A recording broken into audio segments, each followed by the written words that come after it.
Saudara-saudari terkasih dalam Tuhan Yesus Kristus, hari ini Selasa 28 Juni 2016, Gereja Semesta merayakan peringatan wajib Santo Ireneus, seorang uskup dan martir.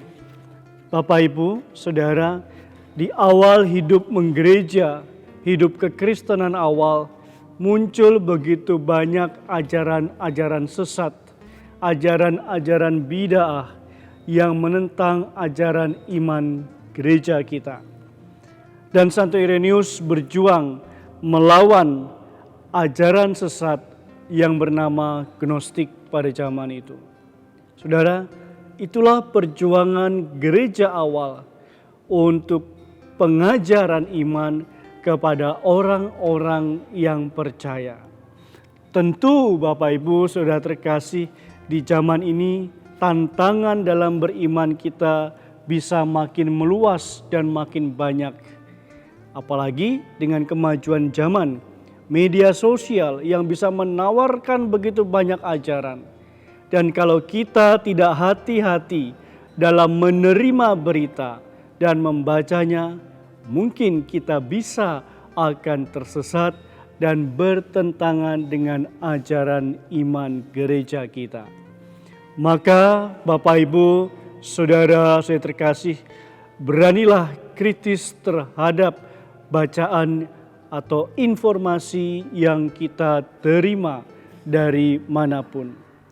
Hari ini Yesus meneguhkan para murid bagaimana mereka yang mengalami ketakutan ketika perahu yang mereka naiki mengalami angin ribut yang dahsyat dan luar biasa.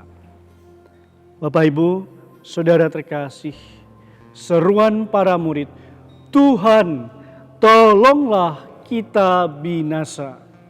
Sebuah seruan dari sikap yang penuh mengandalkan diri, ketidakmampuan mereka mengatasi perahu dan gelombang yang ada. Ketidakmampuan mereka karena mereka hanya tahu apa yang mereka perbuat. Mereka lupa ada Tuhan di dalam perahu itu.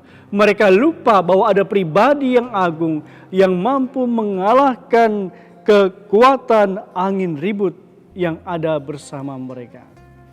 Bapak Ibu, Saudara saya terkasih, gereja kita, keluarga kita, ataupun komunitas-komunitas yang kita ikuti, itu semua adalah ibarat perahu yang berlayar menuju tujuan, menuju Tuhan.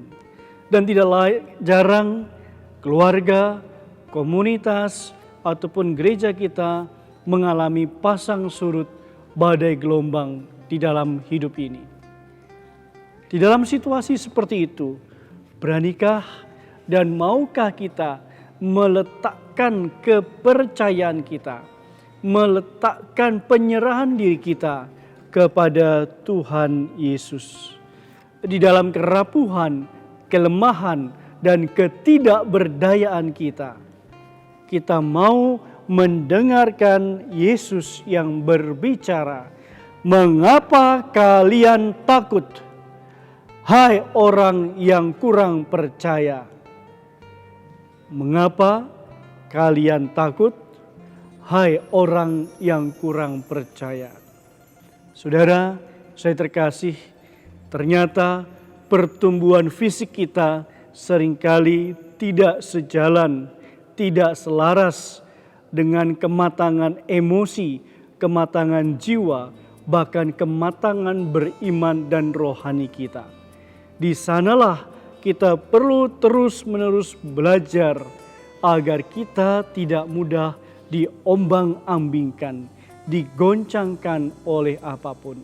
Tetapi kita menjadi orang yang berani menjawab seruan Yesus. Sehingga kita sungguh-sungguh percaya Dia bisa mengatasi gelombang yang kita hadapi dalam hidup ini. Mengapa kalian takut, hai orang yang kurang percaya? letakkanlah keberanian kita mengatasi badai dan gelombang dalam perahu demi perahu yang kita naiki kepada Dia. Dia yang mampu mengatasi badai angin ribut kehidupan ini. Berkat Allah yang Maha Kuasa menyertai Anda dan keluarga sepanjang hari ini. Amin.